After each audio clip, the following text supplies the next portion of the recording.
이번 비상계엄 사태 수사하는 경찰도 국회 폐쇄에 관여한 경찰 지휘부의 휴대전화를 확보해 분석하고 있습니다. 대규모 전담팀까지 만들어 수사 의지를 드러내고 있지만 이른바 셀프 수사를 제대로 할 수 있겠느냐는 우려도 나옵니다. 경찰청 국가수사본부에 취재기자 나가 있습니다. 이현정 기자. 네, 경찰청 국가수사본부에 나와 있습니다. 네, 경찰이 지휘부의 휴대전화를 분석하고 있다고요. 네, 경찰은 윤석열 대통령과 함께 내란죄로 고발당한 조지호 경찰청장과 김봉식 서울경찰청장, 목현태 국회 경비대장의 휴대전화를 압수해 분석하고 있습니다.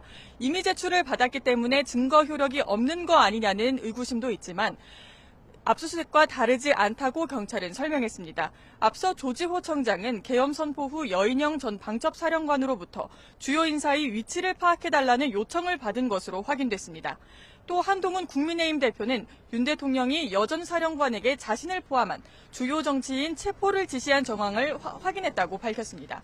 그런 만큼 이번 휴대전화 분석을 통해 비상계엄 전후 윤 대통령의 지시사항과 관련한 구체적인 내용이 드러날지 주목됩니다.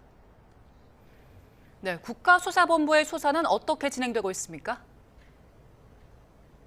네, 경찰청 국가수사본부는 대공수사를 전담하는 안보수사단의 사건을 정식 배정하며 비상계엄 사태 수사에 박차를 가하고 있습니다. 안보수사단 수사관 120여 명을 모두 투입했는데 중대범죄수사과를 비롯한 특별수사 인력 추가 투입도 검토하고 있는 것으로 파악됐습니다.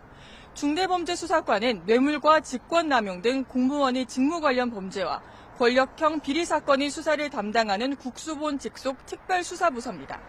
하지만 경찰이 비상계엄 선포와 포고령 발표 직후 두 번에 걸쳐 국회 출입을 전면 통제한 사실이 드러나면서 이른바 셀프 수사에 대한 비판도 제기되고 있습니다.